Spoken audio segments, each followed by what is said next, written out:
Hello and welcome to the Body Resilient Mum podcast. I'm your host Louise Hurley and I am here to elevate your body image one conversation at a time. Most of us have grown up believing that a thinner, smoother, tighter body and face is better. And if we have these things, then we have succeeded and will live happily ever after. When we've been surrounded by this message all of our lives in some form or other, we tend not to question it. It's just the way of the world. But have you ever stopped to wonder whether these standards that we've been holding ourselves to are even possible to achieve? And if we do try to match these standards, like losing weight or trying to remain wrinkle and dimple free, is it actually healthy? As mums, we feel under so much pressure to succeed in all areas of life, including trying not to look like we've grown and birthed a tiny human. This podcast will encourage you to challenge your long-term beliefs about what your body should look like and help you to move from a place of conflict with your body to a place of peace and acceptance. This episode has a large focus on anorexia and the medical interventions that arose from that eating disorder. If you think that this may trigger unwanted emotions and memories for you, please feel free to skip this one. In this very first episode, I chat to Lisa. Lisa is one of the very first mums who joined my outdoor fitness group, Strong Mums, about 5.5 years ago. She also happens to be one of my closest friends. I wanted to break the podcast ice with Lisa because one, doing something for the first time with a friend makes it far less scary. And two, she has a different perspective to myself when it comes to raising two girls and trying to teach them how to have a positive body image because of her history of eating disorder. You said you were nervous, which is completely understandable. But do you want to know why I'm nervous? Because I didn't know whether to put on my posh podcast voice. Do I put on my posh podcast voice? Let me hear it. Or do I talk like I normally talk to you? Show me a posh one. Just to warm up, what is the word that you would use to sum up your week so far? Productive. Productive, I like Finally. it. Yay. For me, yeah. Finally done something for myself. Hooray. Yeah. Well, that leads nicely on to what are you proud of this week?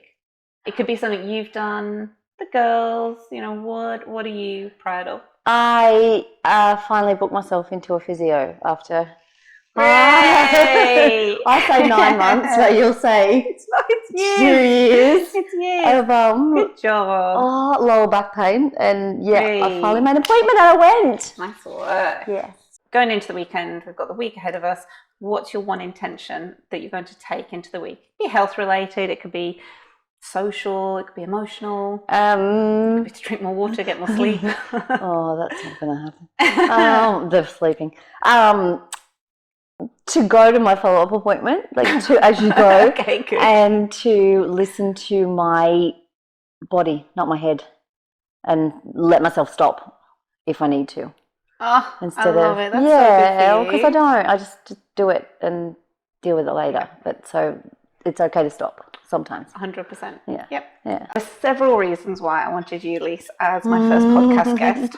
You're hyper aware about body image and the body image dysmorphia that you have experienced in the past and how it affects young girls particularly, and you're mum of 2 girls. Yeah. And being age 9 is kind of that age where they start thinking about their body and it's mental. and what and what their body looks like. And then obviously your youngest, Havana, she's at some point going to be 9, and so I think this all ties in really beautifubly, and you've just got a different perspective, and if you're happy to share your story, it will all tie in beautifully, and I can't wait to hear more about where you are now and what the future holds for your way of thinking about your health, your body, and the girls' health and bodies. I'm now a single mom of 2, so I've got Marley's 9 and Harv's 6, nearly 7, and we recently just built our own place here, and I finally found my feet again after about 3 years. It's been nice, but it's hard. It's mental. I didn't realize how different things were out there, like how much pressure there is out there now. What have you noticed about where that pressure's coming from? With the kids? Yeah. Where are they getting it from? Because you're obviously very careful in what you say because of your I try to backstory. be. Yeah. So therefore, where do you see that pressure coming from? A lot social media. If I could switch off YouTube, I would, like if I could, I try and limit it, but I can't. So YouTube is so... They're not on Facebook, are they? No, they have like a Messenger Kids, but they don't have their own... So it's YouTube? It's YouTube. It's YouTube, and it's so easily accessible, and I can stop a website, but another one, it just pops up. There's another one, and it's and it's so image driven, and it's so filtered, and it's all these like young people who are YouTubers who are successful, but they're successful for being beautiful, or it's hard. So I've got now my 9-year-old comparing themselves to those people against those standards, and she's constantly comparing herself to other kids at dance and at school. She said, "My legs are fat, like they're not as thin as another girl's," or I wish I was littler. And she's 9. Oh, and it breaks your heart. Yeah. She will say, I better not have it, rather than I don't want it. It's I better not have it, or I don't need it. And I don't care if she doesn't want an ice cream, but don't tell me you don't need it. Like, just say that I'm not hungry. Yeah. I don't want the ice cream. But but I don't need it, or I shouldn't. I shouldn't. That's a big one, isn't it? I shouldn't. Why shouldn't you? Like, it's not out of date. It's fine. She's like, I just shouldn't, Mum. Yeah. And so you are very aware of all these little things, like all the language that she's using, because your backstory is an eating disorder when you were, remind me how old? We started when I was 15 till I was 25 was the thick of it. Again, I think I don't know whether it goes away. I think I've got such a different perspective on it now, but sometimes it's still there. It's my coping mechanism sometimes. I wish it wasn't, but it is. And I'm trying so hard not to let them see my insecurities or my way of dealing with things or my body issues. I struggle with either being too aware, like, so I worry, am I seeing something that's not there? And that's just normal, to just letting it go and play out. Like, I don't know whether I don't want to put it on them and give them worries that they don't have, but I'm seeing it. I think if I stand back, I see it. And to have a 9-year-old say she doesn't like herself, it breaks your heart. It's horrible. Yeah.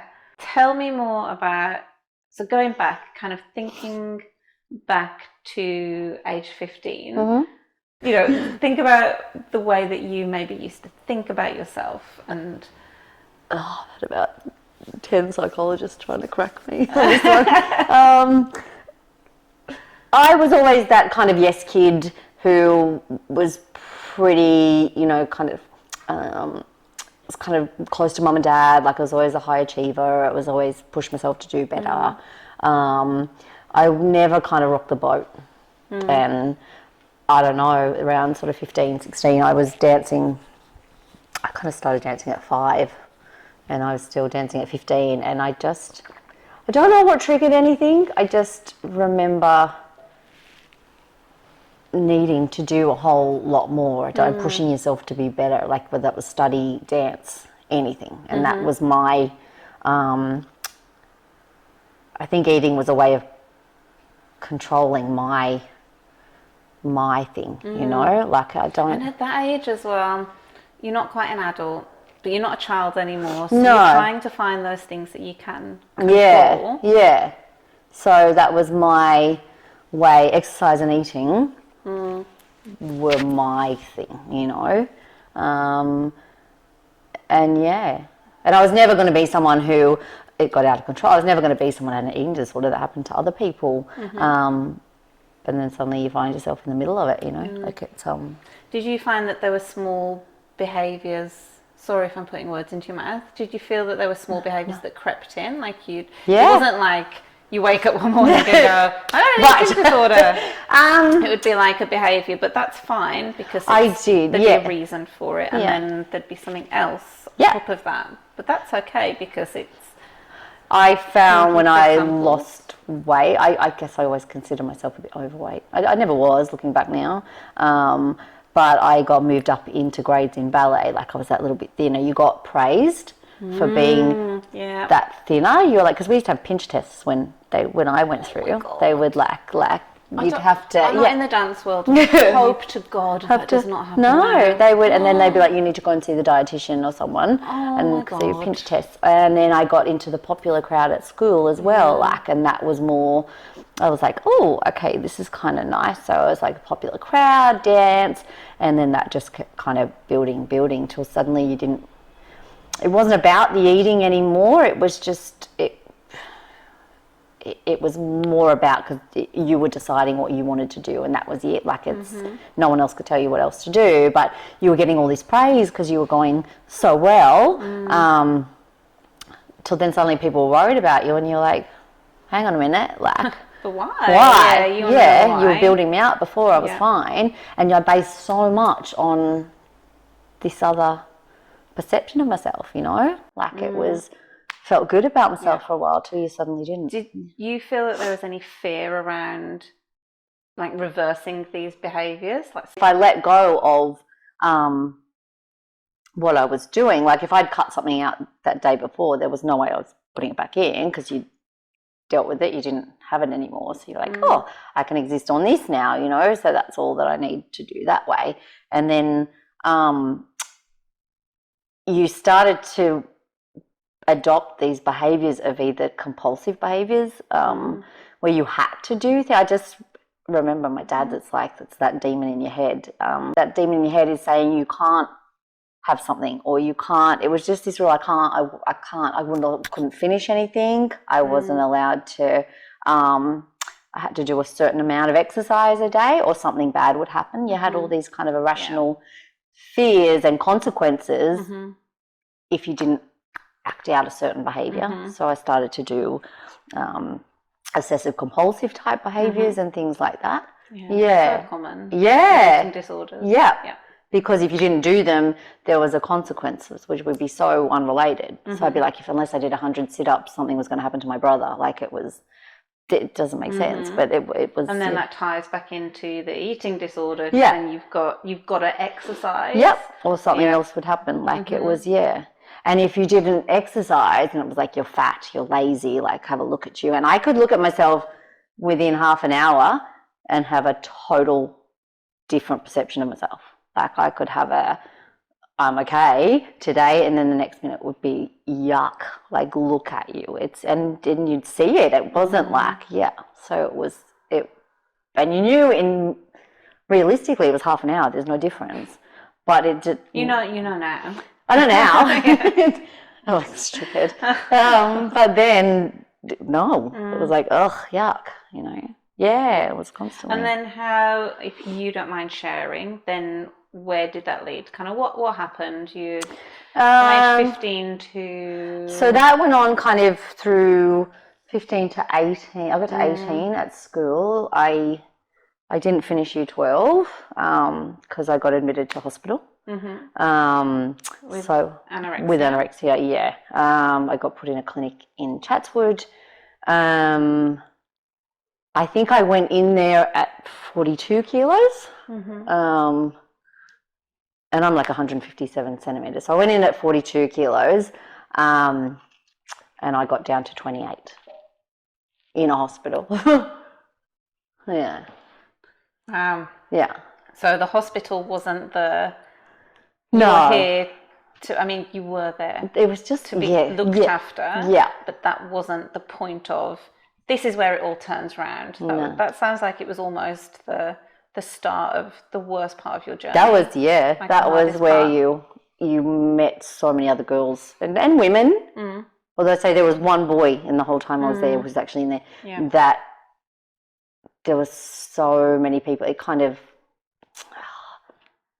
you were kind of amongst friends and like everyone understood what was going on, but it wasn't the first place I went to wasn't a medical facility. It was just a healthcare unit. So then they weren't equipped to deal medically with stuff. And so when I got down to about into the 30s, I had got admitted to different hospitals. Yeah. So because I had cardiac problems, I had kidney problems. Yeah. And then at what point did it start to turn around? Like, I imagine that was very slow as well. Like, we're talking... I was in the SAN hospital in Sydney, and I went into cardiac arrest. My heart stopped, and it upsets me to hear this. I know it's so long ago, but it's not. Like it's and I probably don't remember half of it. I don't think my parents will go, "Do you remember when you did this?" Your parents and will have a completely different perception and take. Horrible.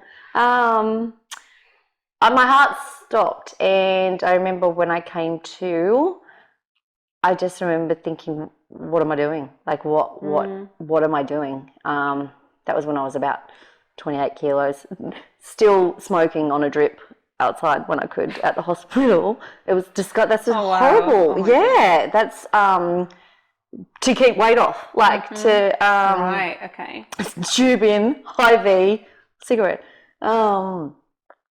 and something just flipped. I needed to turn it around. Like, it wasn't easy, but that was the start of my decision to and I had a little nurse that was with me. She was a little Malaysian nurse, and she was awesome, and she was with me every day at the SAN, and she would bring me little meals of her own, and then when I got back to the main clinic I first started at, there was two nurses who were gym instructors, and they were like, right, if you start gaining, we'll start training you if you keep making, your weight gain. So you started to realize that it wasn't just weight gain for fat, like, because everything's fat. You're putting on muscle, so you could kind of go, oh, I'm heavier because of muscle, not because of fat. Like, so you started to shift your body image a bit. Like, it was like, oh, I've got muscle. The start of understanding that weight isn't a direct correlation to your health. Until you're like 20-something kilos, obviously, it's directly affecting your health. From the age of, what was this? This is taking you into your early 20s, was it?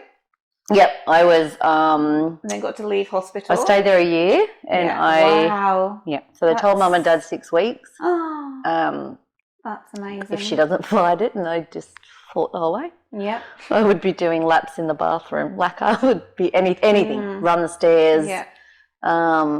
Can I ask, was that to burn calories? Yeah. Yeah. I wouldn't change it because it's made me, but I would change how it affected the people around me. That's the only thing I would. I totally can appreciate that. Yeah, but I don't ever want anyone to go through it. So that's why I watch the girls, But and also when we talk about regrets as well, I feel like having a regret is very much wasted energy, because it may not have been pleasant, but it's it's made you. It's made me. Yeah, I guess in some way, yes, you can regret how it made your family feel and the effect it had on them. But I think it's definitely made me a stronger person, and it's made me decide things for me. Whereas I don't think I did before. I was always just kind of go with the flow. Yeah. But it took me till about 25, where I was kind of at uni, job, and I was just out with other people. It was like life's for living, It was you kind of slowly let go of a whole lot of stuff, So I don't think it's gone. I don't think it'll ever go. But I definitely. Interesting you say that, because I feel like there's a lot of women, myself included, 100%. I'm not immune to it.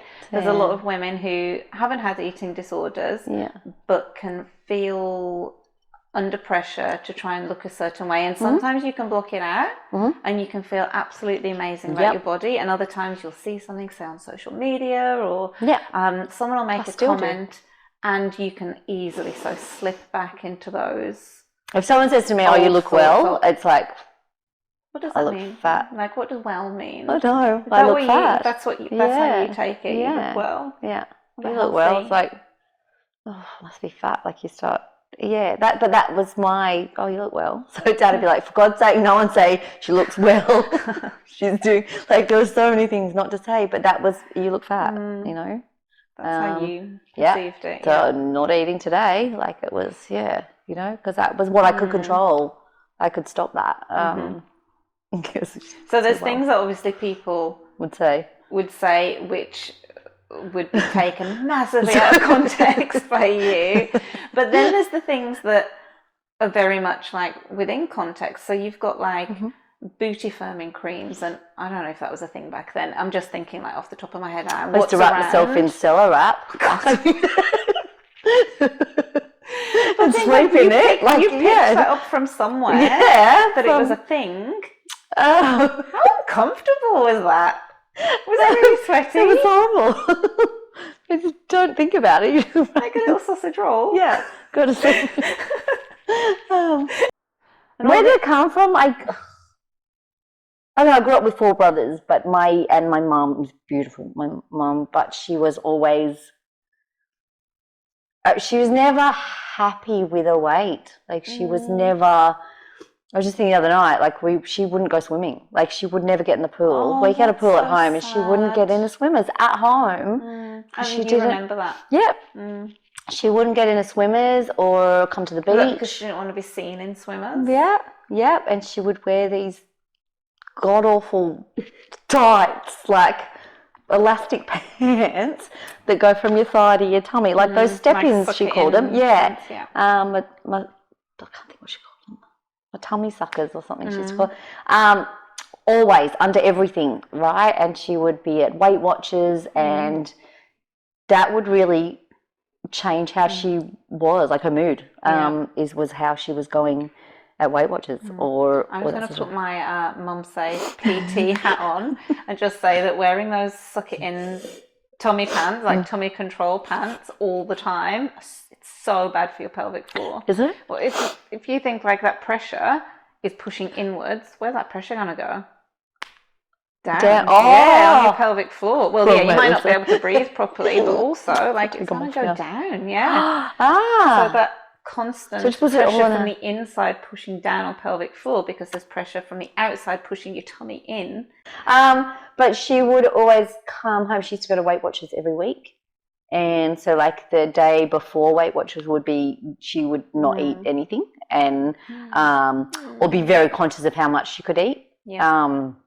And then she would go and weigh in, and if she came home and was all happy, like it was like, oh, she could have a glass of wine and she could have like proper dinner, and she would mark it off in a little book that she'd lost weight. But if she came home and she gained weight, it was horrible. Like she was so hard on herself, and it was like it affected her mood that night. She'd be okay the next day, but she would definitely shift. Yeah, but you remember all of this as a child. Yep. Yeah. Yep. And it was not in any way at all saying that this is the cause of an eating disorder. I'm just saying, no, isn't it amazing how you can remember that now? Yeah. Yeah. Oh, it is. She kept it in a little folder up above the kitchen and would write it all down. Yeah. Yeah. And that was her thing, until she would just go through these cycles and cycles of Weight Watchers. Like it was, and it really did affect how she felt about herself, you know?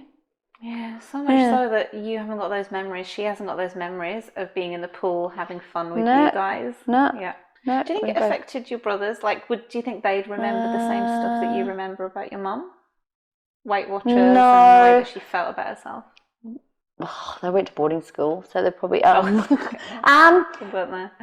I don't think so. I mean, with me, they would just say, oh, just eat a Big Mac. Like, Lisa, hurry up and just eat a Big Mac. And I'd be like, ugh. Like that was going to fix it, you know, or what's wrong with her, you know, like, just hurry up and eat. Like they never, I don't think they got it until it became a medical thing. Then they were worried medically, but they just couldn't understand why you couldn't just eat. Like, well, what's wrong with you? But they would tease me and say, you're fat or you're chubby or... Oh, as brothers do, yeah. Like it's not count my spare tires on my at all. Yeah. It massively feeds into it. Yeah. I'm hoping that mums and dads now will be able to bring up their sons to know that we don't body shame. Not saying that that's not a reflection on your parents' parenting. It's very much a generational thing, and I think back then it's something that my brother probably would have said as well, and it's not a reflection on parenting. No. it was just accepted that you could say that. Or Dad would say, do you really need that? You know, it was always like And now we call it body shaming. Yeah. Didn't have a label back then, probably. No. So it wouldn't be a thing. No. And you could, God, do you really need just that? say that? Yeah. Oh, God. Yeah. Yeah. Yeah, you wouldn't do it now. No. But Dad, my parents would say, is there anything that we said that you think caused what happened? And I'm like, no, I don't think so. Like every psychologist, like, was it your parents? I'm like, no, it wasn't directly, but I think now you start to look back at things as a mum. The thing is, there's never one cause. There'd be a host of things in your environment that built up, plus your predisposition to wanting to be a perfectionist. There would have been so many things. It would never have been just one thing. But I think it's the kind of the feeling you get when people are praising you for your appearance in a good way, and it's like not because of the good things you're doing, but it's like on how you looked. It's like, oh, doesn't Lisa, like, and friends and that and family, it's like, oh, doesn't she look good? It was like, it was this praise on I looked good. So I was like, oh, like, well, I'll keep doing that. Yeah. So I'm very careful about how I think I word things with the kids. I want them to be strong and healthy and fit. Yeah. Because they're now dancing. Am I crazy to do that? I don't know. But I think the dance thing has shifted. I honestly do, in terms of how dance schools are run now. It's so different. Yeah. It's so different. There are so many different body types in their classes that it's. I love. Yeah. Who are all like, they're amazing acro, they're amazing like jazz, hip hop, dance, like. And are these older girls with very older and a range of different sized bodies? Yeah, there's so girls with big boobs and still dancing. Your girls get to see that. Yeah, and they like them for their dancing. Yeah, it's not like one of those teachers is a bigger girl, and they bloody love her because she's amazing. Yeah, she's amazing. And it's like dance. Yeah, it's not because of who she. No, I love that. See, whereas I'd be like, how's she a dance teacher? When you were back at dancing, just a very different generation. Yeah, very completely. Yeah, and I absolutely love that now. How the girls get to see that different range of bodies, short, small, fat, thin, big boobs, small boobs, everything. And they'll still get like solo parts. They'll get like the lead, whereas you. In my day, no, you had to be a certain type, otherwise. Back of the line, you know, that was where we were. I was in the chorus, you know, that was. But I'm hoping that's changed a lot, because I have people who go, "Oh, do you really think it's wise to put them into dance with your background?" And I'm like, "Yeah, I do. I do." They've got you in their corner. I think that's awesome. So anything that comes up, and also like they love dancing, so. They love Let them do what they love. I was giving them a year to test it, and then if they really wanted it, I was making it. But if they said they didn't want to go, I was going to have to let it go. But they've got you in their corner, so you're also keeping an eye, you know, like tiger mom, like keeping an eye out. I said I'm your lion. Anything that's going on. Yeah. Thinking of, you know, like, oh, I can see that behaviour. You know, you're there keeping an eye on it. They're probably not even aware of it. So I think it's lovely that you can let them do dance. It's not the sport that causes things. It's the people, the environment, everything. Not the environment of dance, but like everywhere. Yeah. YouTube, and then soon, when they get older, there'll be social media. God knows what it'll be in a few years' time. That's the scary bit, because I can't be there at school. I can't be there at I can shield them here, but even kind of people who are close to them, I've heard like sort of say, "Oh, well, you know, you need to be toned up if you're a dancer," and that's like, Tell them, like, no, you should see them though. They're so amazing. Like, it's got nothing to do with body now. Yeah. So I do that with my kids as well. They're not dancers, but we don't talk about how they look. Yeah, like it's never about. I'm even aware now of people saying like how long Millie's legs are. Like, Millie, you've got such long legs. And she has got long legs, but I'm also now aware of making it a thing. I'm like, what happens if she grows up and her proportions change and then she no longer has long legs?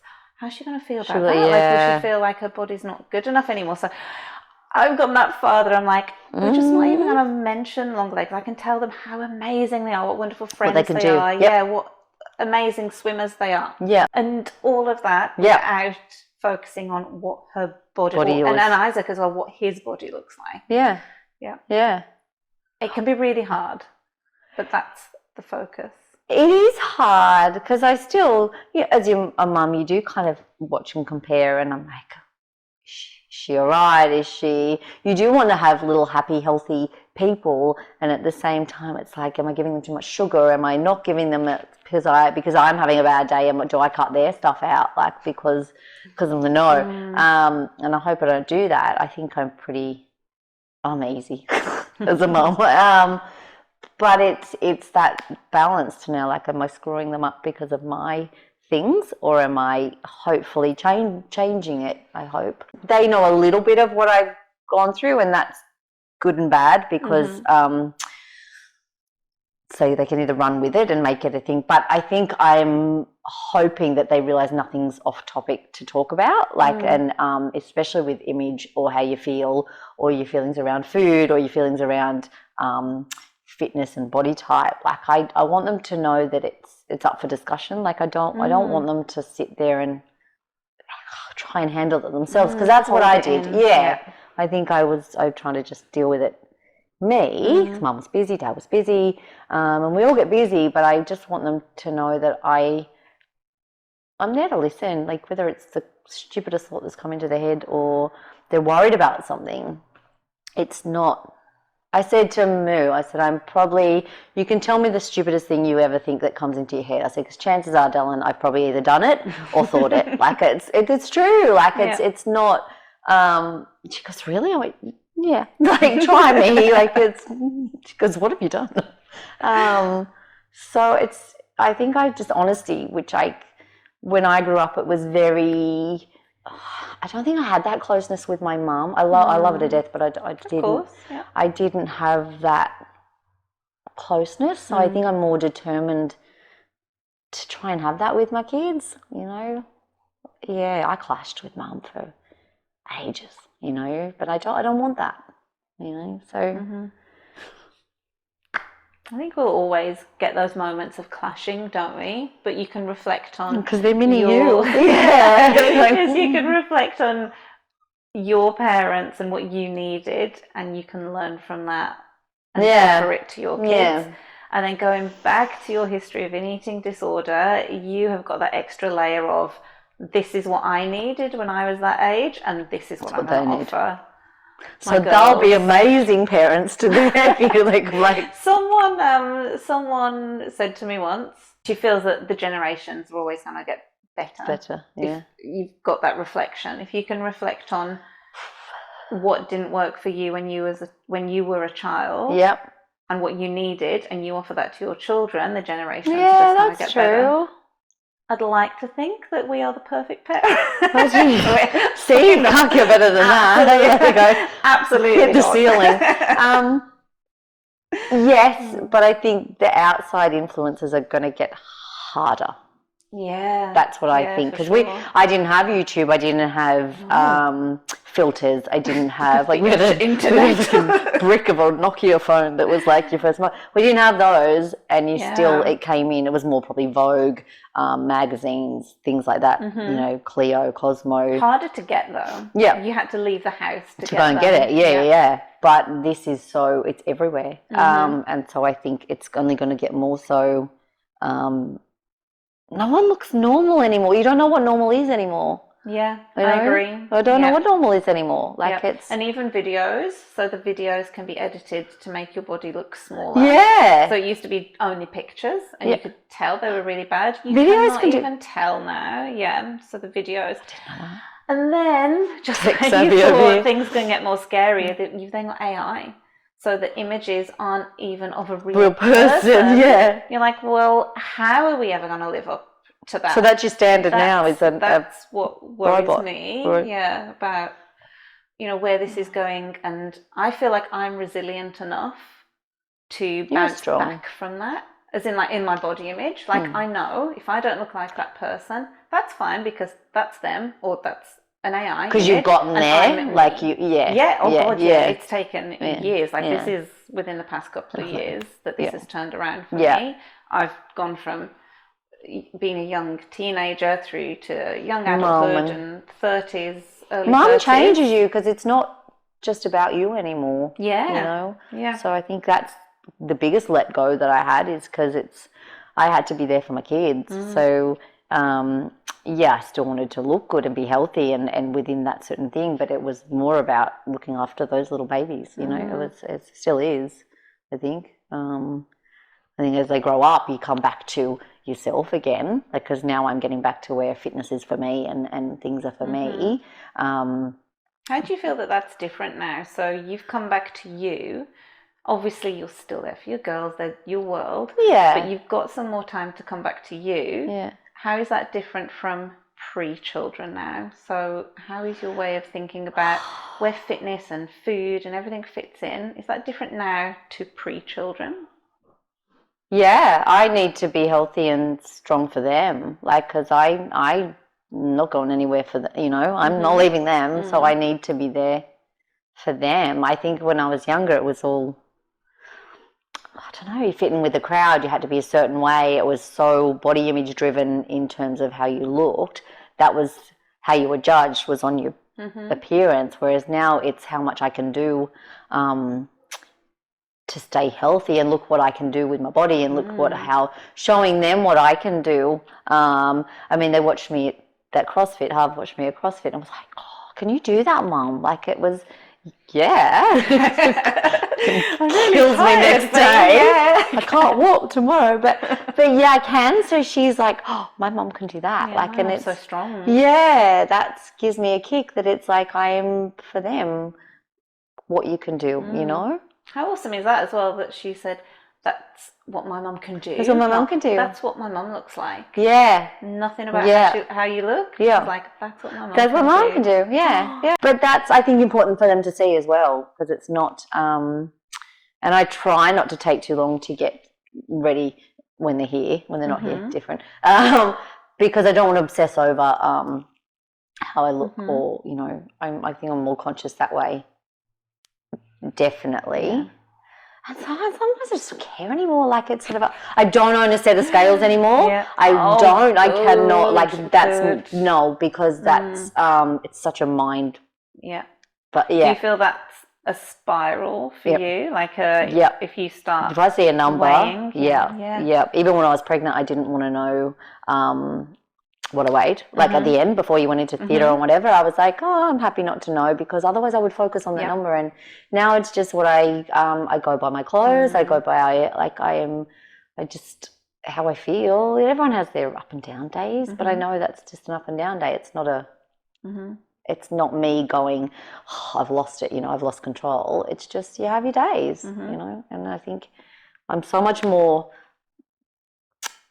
accepting of me, and I think at 48 I'm doing so much. I'm probably fitter than in my early 20s, you know, in terms of fitness. And health. And actually, absolutely health. So much, so much, and that's my drive, is to keep this up as long as I can, or some sort of exercise to stay like I am. You see a lot of very old 50-year-olds and a lot of very young 70-year-olds where I work. Like it's so different on how people look after themselves. So I want to be a young 80-year-old, you know. That's my longevity. Yeah. I want to still move, and it makes me feel, it helps me mentally, you know, to move. It helps me mentally to stay positive and to stay driven. Like it really does. You know what I wanted to ask at the end, but you've just completely answered it. I was going to ask, so if we're thinking about your journey from kind of where you went, what you went through, and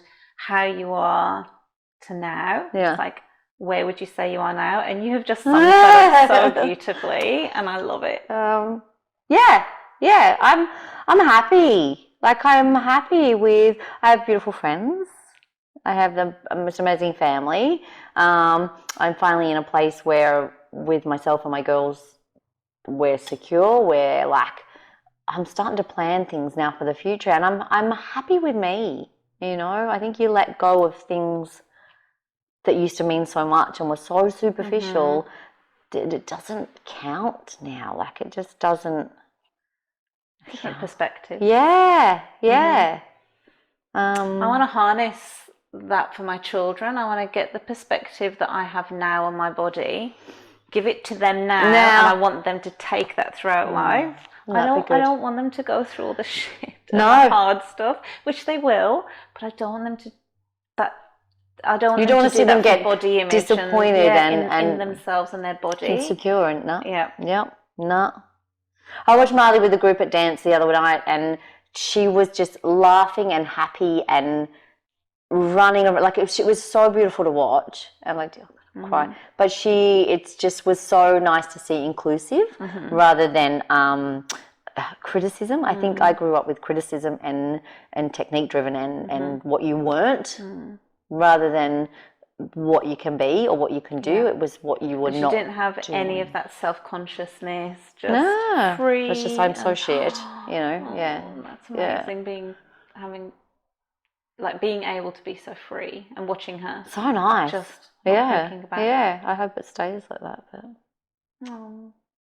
thank you so much for talking. I feel like I know you even better now. If you or someone you know would like help and support with eating disorders, please take a look at the links to various organisations and services in the show notes. Many thanks to my guest Lisa for being so honest in sharing her story. You don't have to have an eating disorder to relate to some of the topics we covered in today's conversation.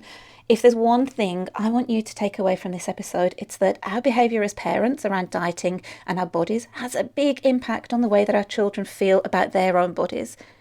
Now, as mums, we don't need to feel any more mum guilt. We have enough of that already. So that's not my intention here.